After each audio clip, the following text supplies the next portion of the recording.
तारक मेहता का उल्टा चश्मा एपिसोड नंबर 3890 तारीख 30 सितंबर। टप्पू सबके सामने कहता है कि अब सोनू आपके सामने और बापा के सानिध्य में क्या करने वाली है ये आप सभी देख ले। गोली कहता है तो अब हम स्वागत करेंगे सोनालिका आत्माराम भिड़े का जोरदार तालियों के साथ में। और सोनू आते और नृत्य करती है और सभी लोग खुश होकर ताली बजाते हैं और मिलते हैं सोनू से। सोनू को मिलके सभी लोग तारीफ करते हैं सोनू की कि तुमने बहुत अच्छा डांस किया है। चाचा जी भी तारीफ करते हैं सोनू की और सोनू पाँव छूती है और गले लगती है। सोनू जब डांस कर रही होती है तो एक और लड़की उसके साथ में डांस करती है। सभी लोग तारीफ करते हैं सोनू की और उस लड़की की। चाचा जी कहते हैं इस बच्ची ने भी बहुत जबरदस्त नृत्य किया है। बबीता जी कहती है इस बच्ची ने तो हमारे प्रोग्राम में 4 चांद लगा दिए। हाथी भाई कहते हैं सोनू और इस बच्ची ने बहुत ही प्यारा डांस किया है। माधवी भाभी भिड़े भाई से पूछती है कि कैसा लगा सरप्राइज। भिड़े भाई कहते हैं बहुत ही जबरदस्त, बहुत ही उम्दा। माधवी भाभी कहती है खामोखा आप टेंशन ले रहे थे। तो पोपट भाई कहते हैं कि माधवी भाभी क्या टेंशन ले रहा था ये। भिड़े भाई कहते हैं कि क्या तुम्हारे कान हमेशा इसी तरफ रहते हैं क्या। पोपट भाई कहते हैं नहीं वो टेंशन शब्द सुना ना इसीलिए, लेकिन इस बच्ची ने और सोनू ने बहुत जबरदस्त परफॉर्मेंस किया है। सोनू कहती है थैंक यू पोपट अंकल। भिड़े भाई कहते हैं टप्पू सेना ये बच्ची कौन है। तो सोड़ी भाई कहते हैं ये भी कोई पूछने की गल है, भिड़े टप्पू सेना के सरप्राइज का हिस्सा होगी क्यों टप्पू सेना। घोगी कहता है नहीं पापा ये तो हमारे लिए भी सरप्राइज है, हमको नहीं मालूम ये बच्ची कौन है। ये सुन के सभी चौंक जाते हैं। फिर गोली कहता है कि हमारा परफॉर्मेंस और हमारा सरप्राइज खाली सोनू तक ही था।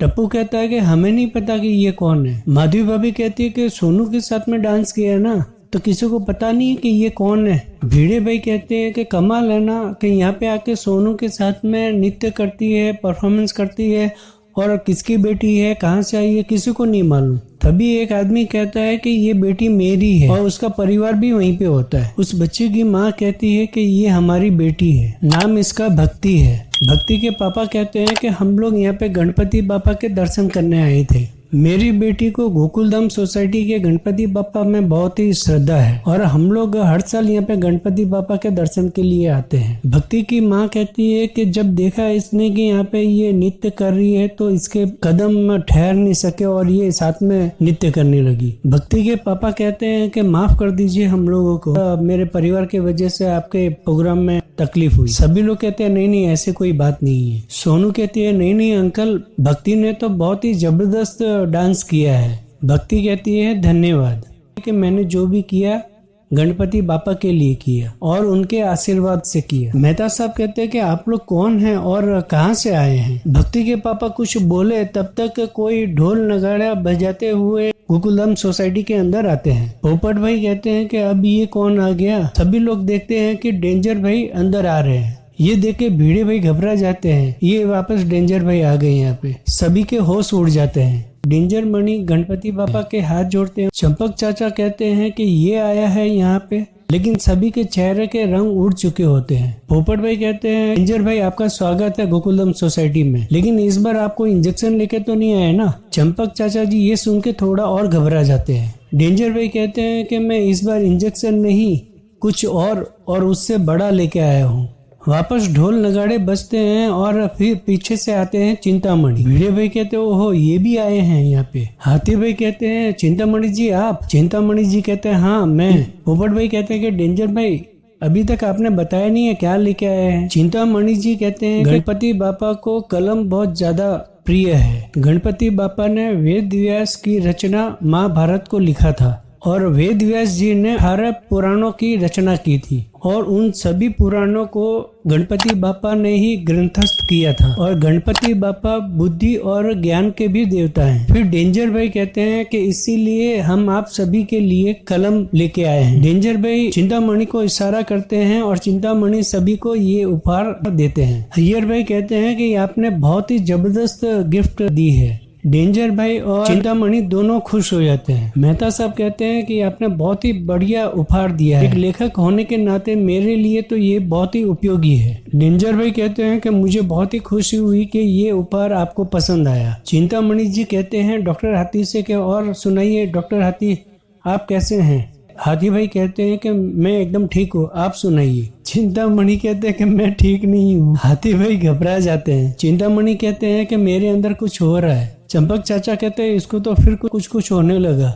चिंतामणि जी कहते हैं कि आप परेशान मत होइए डॉक्टर हाथी, मेरे अंदर गणपति बापा के लिए भक्ति और श्रद्धा का भाव उमड़ रहा है और सभी चिंता मुक्त हो जाते हैं। हाथी भाई कहते हैं कोमल भाभी से कि मैं तो डर ही गया था। डेंजर भाई कहते हैं कि गोकुलधाम वासियों, आप सभी को मैंने और चिंतामणि ने आप लोगों को बहुत ही परेशान किया, लेकिन फिर भी आप लोगों के दिल में हमारे खिलाफ कोई भी गिला शिकवा नहीं रखा। चिंतामणि कहते हैं कि हाँ, और आपने हम सभी को माफ कर दिया और हर परिस्थिति में खुश रहना चाहिए, ये हमने आप ही लोगों से सीखा है। डेंजर मणि कहते हैं कि मेरा भाई आप लोगों की वजह से अब कितना खुशहाल रहता है, उसकी सारी चिंता दूर हो गई है। चिंतामणि कहते हैं कि इसलिए हम आपका जितना भी आभार माने उतना कम है। चंपक चाचा कहते हैं कि अरे बेटा, यदि आभार मानना है तो गणपति बापा का मान। डेंजर भाई कहते हैं वो तो हम गणपति बापा का तो आभार मानते ही हैं, इसीलिए उनके लिए एक छोटा सा उपहार लेके आए हैं। ये छोटी सी भेंट अर्पण करने के बाद भगवान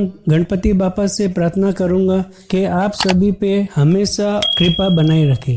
और डेंजर भाई और चिंतामणि जी गणपति बापा के पास जाते हैं और उपहार को खोलते हैं तो वो सोने का हार निकलता है। ये देख के सभी की आंखें खुली की खुली रह जाती है। माधवी भाभी कहती है अरे ये तो सोने का हार है। भिड़े भाई हाँ ना के इशारे में डेंजर भाई से पूछते हैं कि डेंजर मणि जी ये सोने का हार है। डेंजर भाई कहते हैं कि हाँ ये प्योर गोल्ड है। तभी डेंजर भाई एक और बात कहते हैं कि ये है चांदी के मोदक। ये सुन के सभी और चौंक जाते हैं। गोली कहते हैं हे मोदक। पिंटू कहता है कि ये चांदी के हैं। गोली कहता है हाँ मालूम है। चिंतामणि जी कहते हैं कि आप सभी की इजाजत हो तो मैं ये गणपति बापा को भेंट चढ़ाना चाहता हूँ। भिड़े भाई कहते हैं कि चिंतामणि जी इतनी महंगी भेंट। चिंतामणि जी कहते हैं कि हमारे श्रद्धा के सामने इसकी कुछ भी कीमत नहीं है, देखिए ना मत बोलना। डेंजर भाई कहते हैं कि ब्रदर ये क्यों मना करेंगे, हम इनको थोड़ी दे रहे हैं, हम तो गणपति बापा को चढ़ा रहे हैं ना, भिड़ी एंड फैमिली को थोड़ी दे रहे हैं।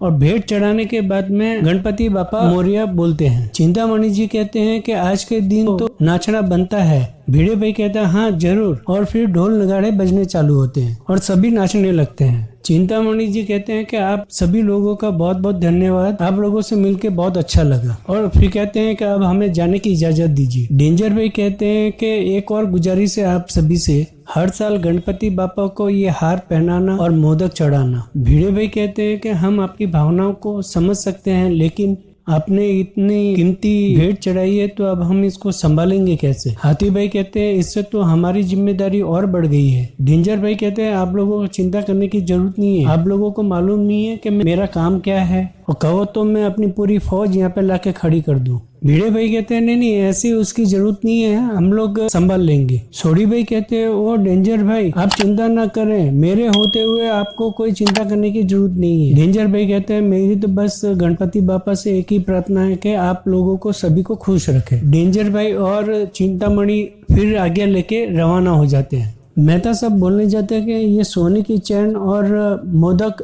फिर भिड़े भाई इशारा करते हैं कि यहाँ पे अभी और भक्त हैं तो बाद में बात करते हैं। सभी भक्तों के जाने के बाद में मेहता साहब कहते हैं अब हम इसको संभालेंगे कैसे। तभी अब्दुल कहता है कि हाँ भिड़े भाई आज सुबह से मोबाइल में एक मैसेज घूम रहा है कि एक परिवार के भेष में एक पूरी गैंग घूम रही है। ये सुन के भिड़े भाई को और चिंता हो जाती है। अब्दुल कहता है कि जो लोगों के साथ में अच्छी तरह से घुल मिल जाते हैं और मंडप से दान पेटी और कीमती चीजें चुरा के निकल जाते हैं। ये सुन के सभी को और चिंता हो जाती है। तब पोपट भाई कहते हैं कि मैंने सुना है आजू बाजू के सोसाइटी से कि इस बार हमेशा की तरह नहीं है, इस बार चौकन्ना ज्यादा रहना पड़ेगा। फिर अंजलि भाभी कहती है कि पास की सोसाइटी से भी खबर आई थी कि पिछले साल वहाँ से भी चोरी हुई थी। फिर कोमल भाभी कहती है हाँ मैंने भी सुना था कि सास ससुर और बेटे बहू के रूप में आए 4 लोग और दान पेटी का ताला तोड़ के सारा पैसा लेके गए। फिर टप्पू कहता है कि आंटी आप चिंता मत करिए, हम लोग सभी है ना यहाँ पे। मेहता साहब कहते हैं कि भीड़े रात काफी हो चुकी है, दर्शन के लिए आज हम विराम करते हैं और सेफ्टी के लिए मंडप को खाली करा देते हैं। बाद में पुरुष मंडली बैठ के ये सोचते हैं कि आगे करना क्या है, ध्यान कैसे रखा जाए। और ये वीडियो यहीं पे होता है पूरा। अपडेट रहने के लिए मेरे इस चैनल को लाइक करें, शेयर करें, और यदि आप नए हैं तो प्लीज सब्सक्राइब करें और बेल आइकन बटन को क्लिक करें। और पाए सबसे पहले नोटिफिकेशन। धन्यवाद।